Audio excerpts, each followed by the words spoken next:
right here, man.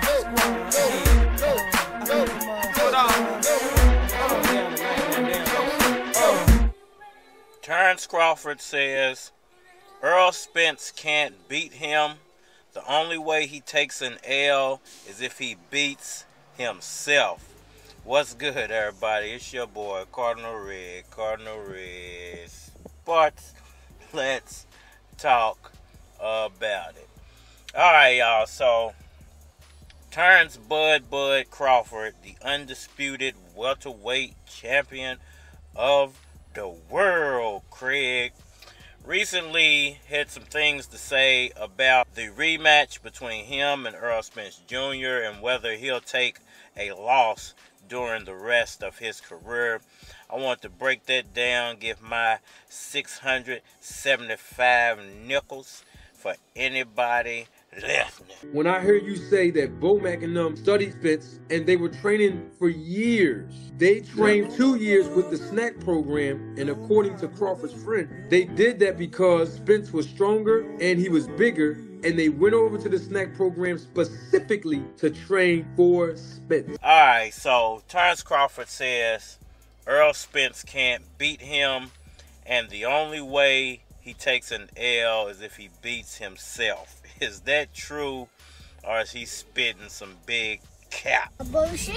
You know what? I think all boxers feel that way. I think every fighter in the world, especially the undefeated ones, feel like the only way I'm going to lose is if I do something to defeat myself. When it comes to Terence Crawford and Errol Spence, I think that Errol Spence did something to defeat himself, which was he waited around for Terence Crawford for far too long. And I looked at him like he was stupid, pulled off, and then he started shooting. And I think that Terence Crawford was playing a strategy game, and he knew as long as I keep waiting and waiting and waiting, eventually something is going to give. And what gave was Errol Spence couldn't make the weight anymore, and he went into that fight with a huge advantage. Always prepare like your life depends on it. And if you want to be a professional, compare yourself to your competition. Look at what they're doing. And if you're not doing at least as much as they're doing, then you'll never be able to beat the people that are already winning. But I think this time around it's going to be totally different. I think Errol Spence,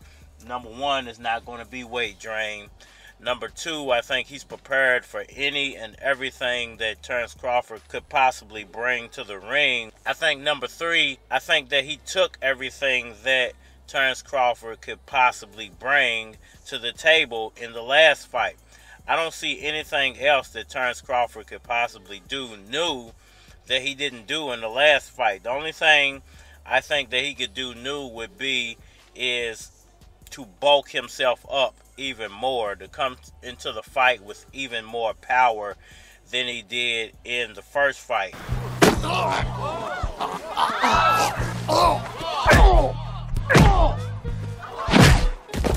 I think you've had enough. I've been preaching that it wasn't really the power that beat Errol Spence in the first fight. He never stopped Errol Spence. The referee stopped the fight, which some people say, hey, he was going to kill Errol Spence if he kept going. Errol Spence was going to get permanently damaged if he kept going. But what you saw in that first fight is everything that Terence Crawford hit Errol Spence with, Errol Spence got right back up, brushed himself off, and kept trying to go. No. Now you've had enough. Now, that could be a testament of, hey, Errol Spence has just got a lot of toughness to him, but there's still nothing he could possibly bring to the table that could help him beat Terence Crawford, which I'm pretty sure most Terence Crawford fans feel that way. But me, as a fan of boxing and a fan of Errol Spence and a analyst, I feel like that, you know, if Terence Crawford couldn't muster up enough power to keep Errol Spence down, I don't think he's going to be able to muster up enough power at 154 to keep Errol Spence down. And I think that a more bulky Errol Spence will be able to take whatever punching power that he brings to the table, because at 147, even Terence Crawford at his best, and perhaps a little better because of the snack program, which I don't think snack had much to do with why Terence Crawford won the first fight. Now, that might have given him more endurance to last longer in the fight if he's actually on the snacks. I don't know if he's on them or not. You know, he does represent snack. It was written on his shorts.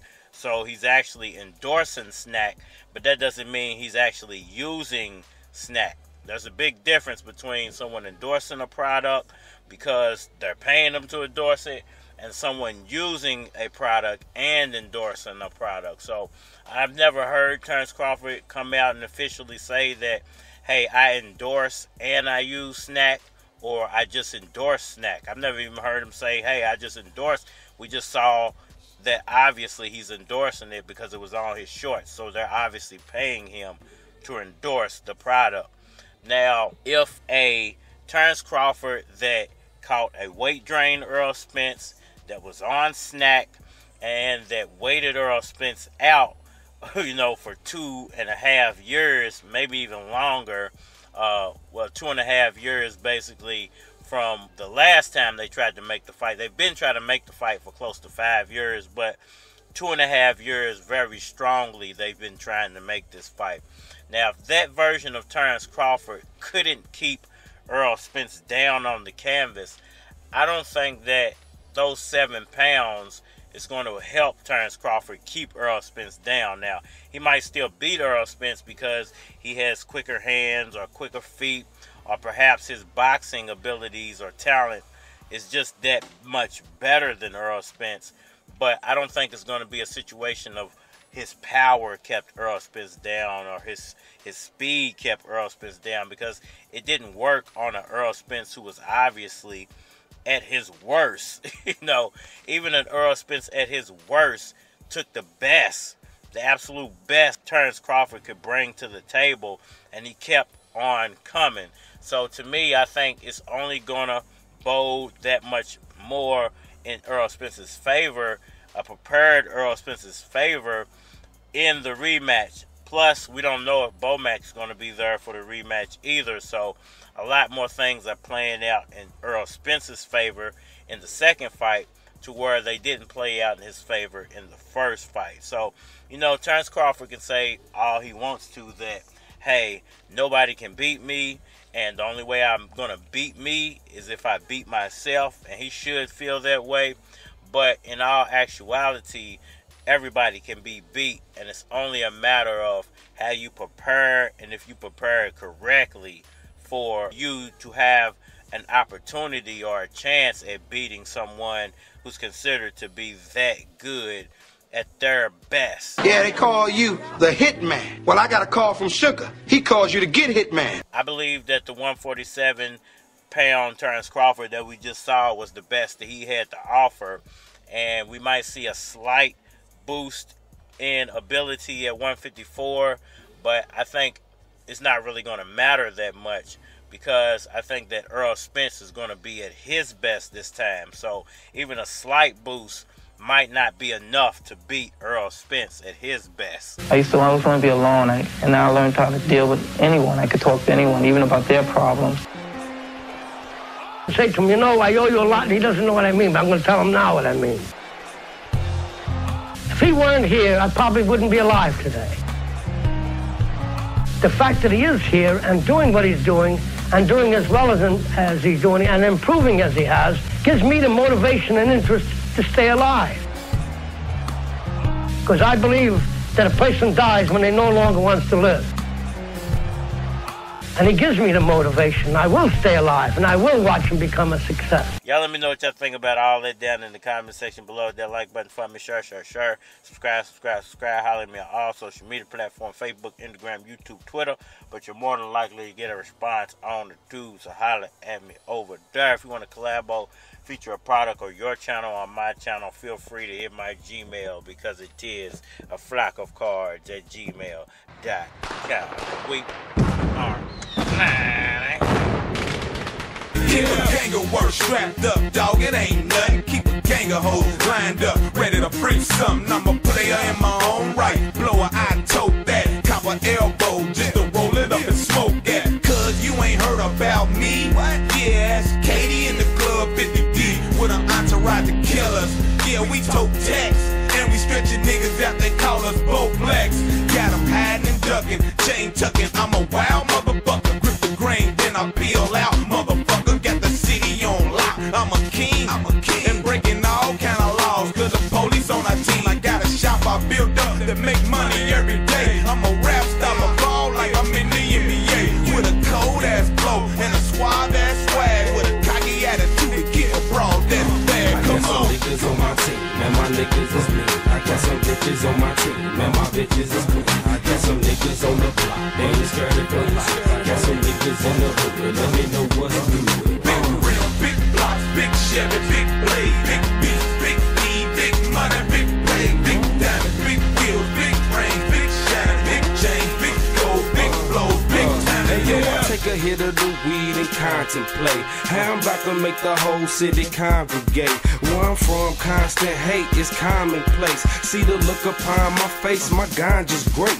KD told me that he was down south and he heard about keys through word of mouth. Now that's the type of shit to let you know I'm on the grind. A lot of niggas like I bet he blow, it's about time. Be patient, I took a vacation and came back with something for the ones that was hating. You still see me blowed at the radio station, but if they don't play it, dog, ain't no complaining shit. I'm still knocking them, ain't no way you're stopping them. Chicks like cars, you with keys, you can hop in them.